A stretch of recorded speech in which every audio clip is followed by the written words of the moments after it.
ரொம்பவே நல்லவர் மாதிரி நாடகம் ஆடிட்டு இருக்கிற இந்த சுதாகருடைய வேஷத்தை கூடிய சீக்கிரமே இனியா கலைச்சு இவருடைய ஆட்டத்தை அடக்கி ஒரு தரமான சம்பவம் பண்ணால் ரொம்பவே சூப்பராக இருக்கும் அப்படின்னு சொல்லிட்டு நீங்களும் நினச்சிங்கன்னா மறக்காமல் இந்த வீடியோக்கு ஒரு லைக்கை தட்டி விட்டு கூடவே நம்ம சேனலையும் சப்ஸ்கிரைப் பண்ணி உங்களுடைய ஆதரவை தெரிவிங்க. இதுக்கு வந்த இனியா ரொம்பவே ஃபீல் பண்ணிகிட்டு இருக்கிறாங்க. பாக்கியாவோட ரெஸ்டாரண்ட்டை பற்றி தான் அவங்க எல்லாமே யோசிச்சுட்டு இருக்கிறாங்க.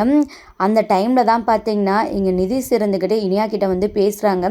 என்ன இனியா சாப்பிட்ற டைமில் எதுக்கு இதையோ பற்றி யோசிச்சு இப்படி கனவு கண்டுட்ருக்குற அப்படின்னு வந்து கேட்குறாங்க. இங்கே நம்ம இனியாவுக்கு ரெஸ்டாரண்ட்டை பற்றி இவங்கக்கிட்ட பேசலாமா வேணாமா அப்படின்னு சொல்லிட்டு வந்து பல யோசனைகள் போயிட்டுருக்கு.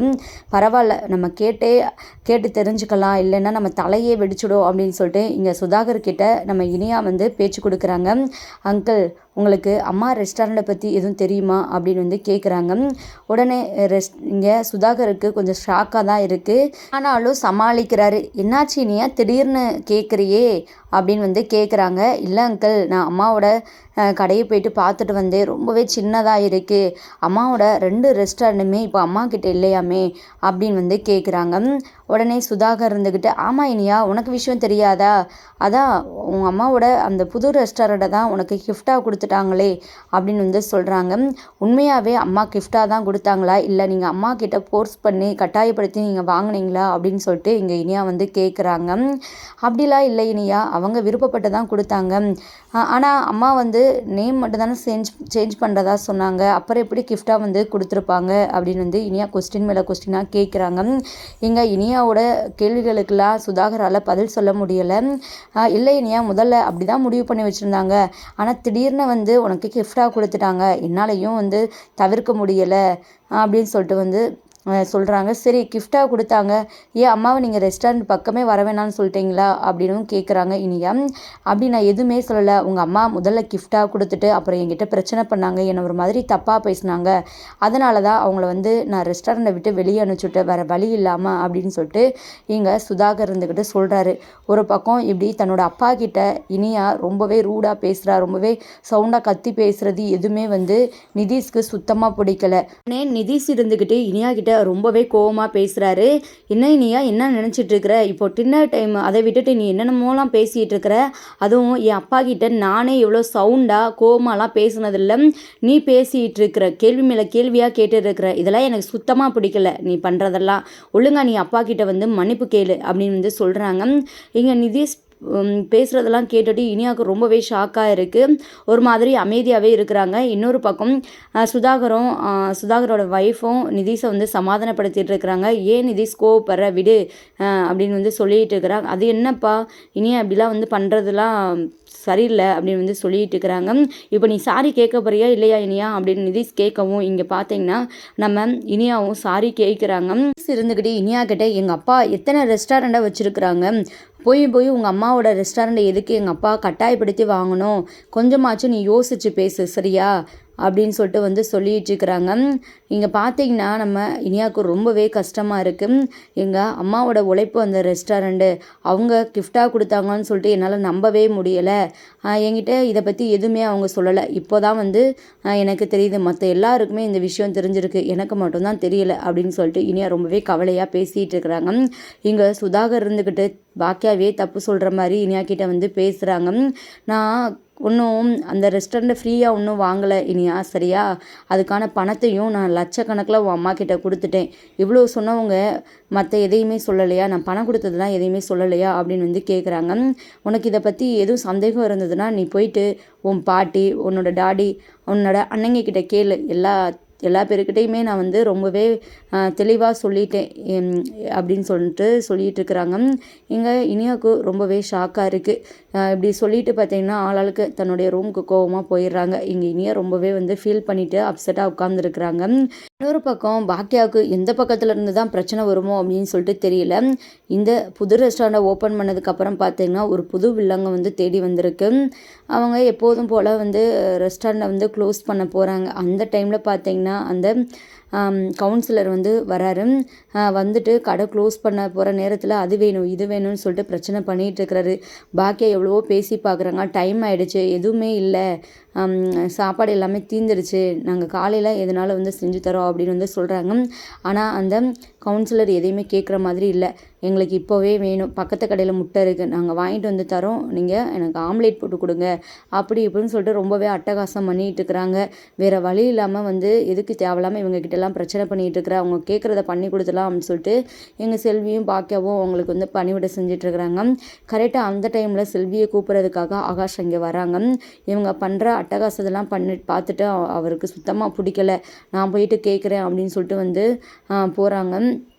ஆனால் ரொம்பவே ஒரு மாதிரி ஆகாஷை பார்த்து வந்து அவங்க பேசிகிட்டு இருக்கிறாங்க. சரி, சாப்பிட்றது மட்டும் இல்லாமல் அங்கேயே ட்ரிங்க்ஸ் பண்ணணும்னு சொல்லிட்டு வேற நினைக்கிறாங்க. இது பாக்கியாவை ரொம்பவே கோவப்படுத்துது. இப்படிலாம் பண்ணக்கூடாது, நீங்கள் சரி சாப்பிட்றீங்கன்னு சொல்லிட்டு தான் நாங்கள் அமைதியாக இருந்தோம், இங்கே கடைக்குள்ளே உட்காந்துலாம் ட்ரிங்க்ஸ் எதுவுமே பண்ணக்கூடாது அப்படின்னு சொல்லிட்டு வந்து சொல்லிகிட்டு இருக்கிறாங்க.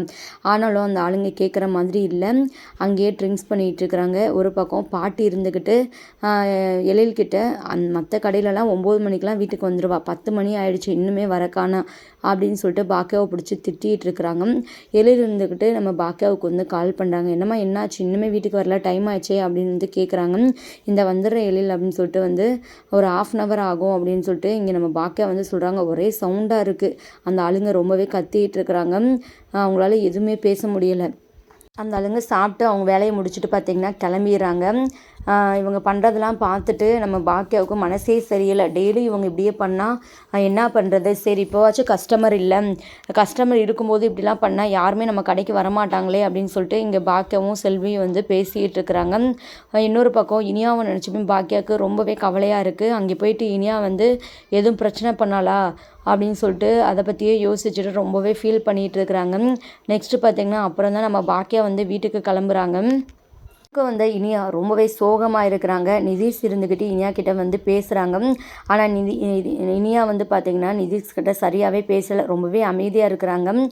நிதிஷ் இருந்துக்கிட்டு என்னாச்சு இனியா, ஏன் இப்போ என்ன இன்னும் கோவமாக தான் இருக்கிறியா, அப்பா கிட்ட நான் எதுவுமே இப்படிலாம் பேச மாட்டேன், அப்பா சொல்கிறத கேட்டுட்டு நான் எப்போதுமே வந்து அமைதியாக தான் இருப்பேன், நீ இப்படிலாம் பேசவும் எனக்கு கோவம் வந்துடுச்சு, மற்றபடி எதுவும் இல்லை இனியா, சாரி அப்படின்னு வந்து கேட்குறாங்க.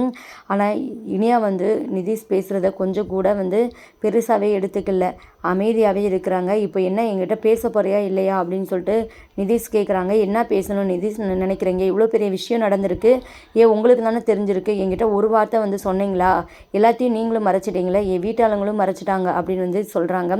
ஆமாம் இனியா, எனக்கு தெரியும் தான், அங்கே போனதுக்கப்புறம் வந்து உன்னோட சந்தோஷத்தை தான் நான் பார்க்க முடியும், அந்த டைமில் போயிட்டு இங்கே நடந்த விஷயத்தெல்லாம் என்னால் சொல்ல முடியுமா, அப்போது நம்மளோட சந்தோஷம் கெட்டு போயிடாதா அப்படின்னு வந்து சொல்லிட்டுருக்கிறாங்க. எனக்கு என் அம்மாவை பற்றி தான் இப்போ ரொம்பவே கவலையாக இருக்குது. 2 ரெஸ்டாரண்ட், எவ்வளோ பெரிய ரெஸ்டாரண்ட், அதை விட்டுட்டு இப்போது ரொம்பவே சின்ன ரெஸ்டாரண்ட்டு, ஒரு குட்டியான ரெஸ்டாரண்ட்டை வந்து அவங்க ரன் பண்ணிகிட்டு இருக்கிறாங்க. அவங்களோட நிலைமையை பார்க்கும்போது எனக்கு எவ்வளோ கஷ்டமாக இருக்குது. அந்த பழைய ரெஸ்டாரண்ட்டுக்காக அவங்க எவ்வளோ உழைப்பு போட்டிருக்கிறாங்க, அது அவங்களுக்கு எவ்வளோ முக்கியமானது. என்னால் இப்போ வரைக்குமே நீங்கள் யாருமே சொல்கிறத நம்ப முடியலை. கண்டிப்பாக எங்கள் அம்மா வந்து கிஃப்டாலாம் கொடுத்துருக்க மாட்டாங்க, வேறு ஏதோ தான் ஒன்று நடந்திருக்கு, கூடிய சீக்கிரமே அதையும் நான் கண்டுபிடிப்பேன் அப்படின்னு சொல்லிட்டு இங்கே இனியா வந்து சொல்லிட்டு இருக்கிறாங்க. நீ பேசுறதெல்லாம் பார்க்கும்போது என் அப்பா உன் அம்மாவை ஏமாற்றி ரெஸ்டாரண்ட்டை பிடுங்கிக்கிட்ட மாதிரியே வந்து பேசுறியே இனியா அப்படின்னு வந்து கோவப்படுறாரு நிதிஷ். அப்படி ஒன்றும் நான் சொல்லலை, ஆனால் இந்த விஷயத்தில் ஏதோ நடந்திருக்கு, என் அம்மா எனக்காக தான் வந்து பொய் சொல்கிறாங்க, எனக்காக தான் அவங்களுடைய ரெஸ்டாரண்ட்டை இப்போ விட்டுட்டு தொலைச்சிட்டு நிற்கிறாங்க, அவங்களோட நிலைமையை பார்க்கும்போது எனக்கு எவ்வளோ வலிக்கும், இதே உங்களுடைய அப்பா இந்த நிலமையில இருந்தால் தான் உங்களுக்கு அந்த கஷ்டம் புரியும் அப்படின்னு இனியா வந்து பேசுகிறாங்க. இனியா பேச பேச பார்த்தீங்கன்னா இங்கே நிதிஷ்க்கு ரொம்பவே கோவம் வருது. அதுவும் தன்னோட அப்பாவை ரொம்பவே கேவலமாக இனியா பேசுகிறத இங்கே நிதிஷ்னால் சுத்தமாக பொறுத்துக்கவே முடியலை. இனியா, இதுக்கப்புறம் வந்து நீ இதை பற்றி பேசாத, அதுதான் நமக்கு நல்லது, இல்லைன்னா நமக்குள்ளே தேவையில்லாத சண்டை வரும் அப்படின்னு வந்து சொல்லிட்டு இருக்கிறாங்க. ஆனால் இனியா கேட்குற மாதிரி இல்லை. எப்படி என்னால் பேசாமல் இருக்க முடியும், என்னால் முடியாது நிதிஷ், நான் வந்து வீட்டுக்கு கிளம்புறேன், நான் போயிட்டு வீட்டிலையே போயிட்டு என்ன தான் நடந்துச்சுன்னு சொல்லிட்டு தெளிவாக புரிஞ்சுக்கிறேன் அப்படின்னு வந்து சொல்கிறாங்க. நீ வீட்டுக்கெலாம் போக வேணாம், நான் எப்போ போகிறனோ அப்போ தான் நீ வீட்டுக்கு போகணும், சும்மாலாம் நீ வீட்டுக்கெலாம் போயிட்டு இருக்கக்கூடாது அப்படின்னு வந்து இங்கே புதுசாக ரூல்ஸ் போகிறாரு இந்த நிதிஷ். இதை கேட்டு நம்ம இனியாவுக்கு ரொம்பவே ஷாக்காக இருக்குது. என்ன நிதிஷ், என்ன பேசிகிட்டு இருக்கிறீங்க, எனக்கு எப்போல்லாம் எங்கள் வீட்டுக்கு போகணும்னு தோணுதோ அப்போ தாராளமாக போகலாம், நானே கூப்பிட்டு போகிறேன்னு சொல்லிட்டு நீங்கள் பேசுனீங்க, அப்போ ஒரு மாதிரி பேசுனீங்க, இப்போ ஒரு மாதிரி பேசுகிறீங்க, ஏன் இப்படிலாம் பண்ணிகிட்டு இருக்கிறீங்க அப்படின்னு வந்து சொல்கிறாங்க நம்ம இனியா.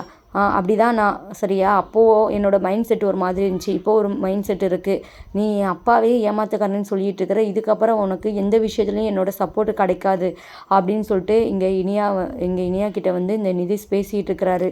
கேட்ட இனியாவுக்கு இது மிகப்பெரிய ஷாக்காக இருக்குது. ஏன் நிதிஷ் இந்த மாதிரிலாம் வந்து நீங்கள் இருக்கிறீங்க, நான் கொஞ்சம் கூட நினைக்கல, உங்களை எவ்வளோ நல்லவன்னு சொல்லிட்டு நான் நினச்சேன். இப்போ தான் எனக்கு எல்லாமே புரியுது. நீயும் உங்கள் அப்பாவும் கிட்டத்தட்ட ஒரே மாதிரி தான். இந்த ரெஸ்டாரண்ட்டுக்காக தான் என்னோட கல்யாணமே நடந்திருக்க மாதிரி எனக்கு தோணுது. உங்களை நான் சும்மாவே விட மாட்டேன் அப்படின்னு சொல்லிட்டு ரொம்பவே கோவத்தோட இனியா பேசிகிட்டு இருக்கிறாங்க.